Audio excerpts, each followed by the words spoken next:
The great thing about medical practice is that there's so many different ways to do it, but you still need to make sure that you're on track to get the outcomes you really want. Welcome to the FlowScribe podcast, a show where we help you grow your clinic with practical tips for marketing, client support, and building treatment programs that you can passively use to turn your clients into raving fans and a referral army.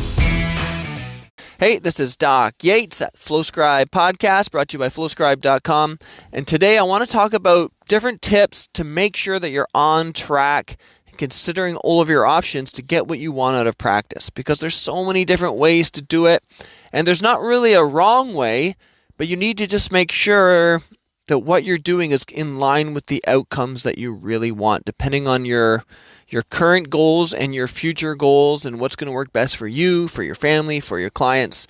So I just want to go through kind of 5 key practice points and things to consider when you're building your practice and structuring that as you build. So it kind of depends on what type of practitioner and the result. So example 1 would be the DIY kind of guy. This is the person that, they start off doing basically everything by themselves. Chief cook, bottle washer, they're doing it all. The nice thing is, there's the pros with this, is that it's steady and you can focus on your practice quite a bit, at least initially. And this is just a great thing to do when you're first starting out often, because you don't really have the funds. You're still paying off student loans, so it's not like you can just instantly buy a massive multidisciplinary clinic. That's not really in the cards for most people when they're first starting out. So the DIY thing is a good way to kind of build the practice and understand the practice. And for some people, that's all they want to do. They just want to go do their practice, go home, keep doing that, and until the day they die. And that's absolutely fine. The con, though, I would say of this is that at this point, it's not really a business, it's a job. Because if you're not there working, you are not making money. So which means holidays are unpaid holidays, time off, sick days. These are all things that if you're not there grinding day after day, you're not really you're not really making any progress at that point. The other thing, too, is depending on the size of the practice, like overhead can vary quite a bit, and the overhead is all on you. So if you have a small building, the property tax is on you, the hydro is on you. If you're getting an office manager, that cost is on you. Like everything is on you. You can't divide it. Now, at the same time, if you want to go ultra micro, like you're practicing out of your house, then there's virtually no overhead, so you can do it that way. Just that when you're doing it by yourself, you're doing everything by yourself. And unfortunately, some of those things, they start to add up. So I'm not saying this is a bad phase, and it's often a necessary phase when you're first starting out. And so again, some people feel comfortable. That's all they want to do.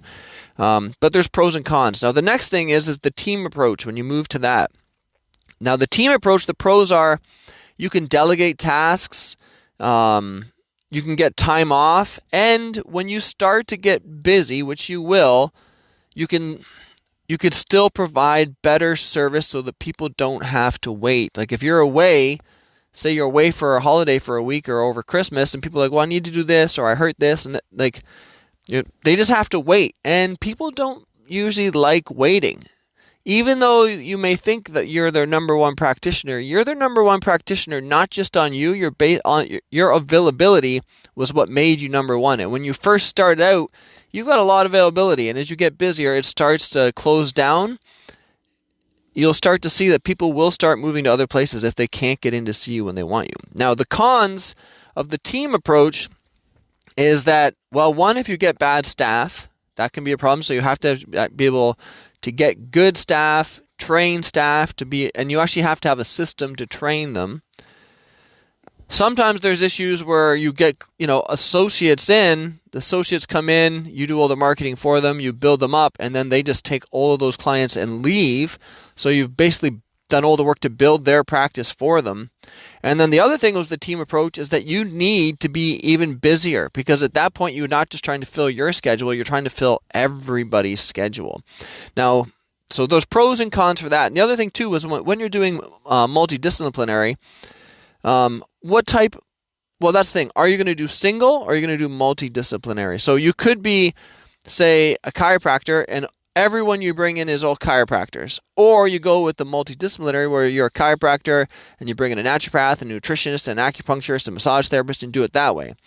The nice thing is when everyone's the same, you can cover for each other. So if you're away, the other chiropractor can do your adjustments and things for you. Or if you're away, the other acupuncturist can do those things for you. Whereas if you're doing multi, you can then everyone can support each other, but not necessarily cover for each other. So I'm going to do the adjustments. After kind of assessing this case, they could use some nutrition review. We're going to get the nutritionist to deal with that, and they're going to get someone else to work with their hormones and do it that way. So you can do single, you can do multi, or you can do a combination. At that point, you're getting into a really big office, and you need to make sure that you're really ramping up to be able to fill those time slots. Because it comes down to, the time versus money. Like, you want more people, you need to make sure that all of those time slots are filled so that they're happy. Now, at the same time, then you're doing a percentage split, so you're not making as much, but you're making more without having to do the time. So you have to you got to put out the Excel spreadsheet, do the math, crunch the numbers, and make sure everything's going to work. Now, from a patient perspective, this varies too depending on the patient. Some patients are more concerned with consistency, which means that they always want to see the same practitioner. And for those clients, they will be the most happy if it's just you and you're the only one they see. But as things get busier, then you get clients that are more concerned with availability, which means, maybe they wanted to see you, but more importantly, they wanted to see someone to work on them because they needed it. So this is where it comes down to, again, how busy are you? And then how can you work with the team? Because you don't want people to wait a long period of time, and you want to make sure that you're giving them the time. But the more time you give one person, the less time there is for everyone else when it's just you. So taking a team approach is definitely an advantage there. So again, I'm not trying to say one's better than the other. It all depends on what you're working for. There's pros and cons of both. So the point of this talk is not to say this is how you should do things. It's just to make sure that you're considering all these things, and then consider your exit strategy. If your plan is, I would say this: if your plan is that you want to be able to retire and sell a business, then you definitely need to take the team approach. Because the reason being is that if you're not taking a team approach and you're just selling, if you're the only one, there's nothing to sell besides your patient files, which aren't really worth anything. But if you have a team approach and the team is so good that even if you're not there, the business is working great, that means someone else could buy that business and get set up and they don't have to work either, which makes it extremely appealing to sell that business. So eventually, if your plan is to do it that way, shift to the team approach. Now, at the same time, if you're someone who just doesn't see yourself retiring and you just kind of want to work with your patients, the DIY approach can work great for that, because then you can just focus on working with patients. You don't have to worry about managing a team. You can focus on the practice part, which is what you love the most. So the exit strategy helps determine that as well. Now, with FlowScribe, of course, I'm going to do a plug here for this. The nice thing is that if you're working by yourself, FlowScribe allows you to do a lot more because it automates all the follow-ups. It automates the treatment plans and strategies. If you're taking a single approach and you're focusing on the in-office chiropractic, FlowScribe can take care of all the nutrition protocols and everything for you. It can take care of the reminders, the diet plans, everything.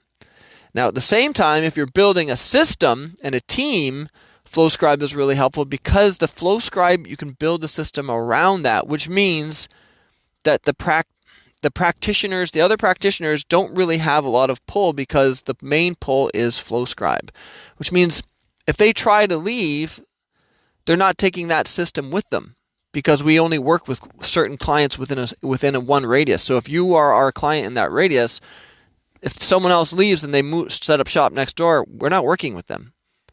That's not how we practice. So you can build a system. If someone leaves, there's not really anything for them to take with them because the patient is being supported by the full system that FlowScribe provides. So I hope this information was helpful. This is Doc Yates signing off. Thanks for tuning in to the FlowScribe podcast. To learn how FlowScribe can help build your clinic, go to flowscribe.com.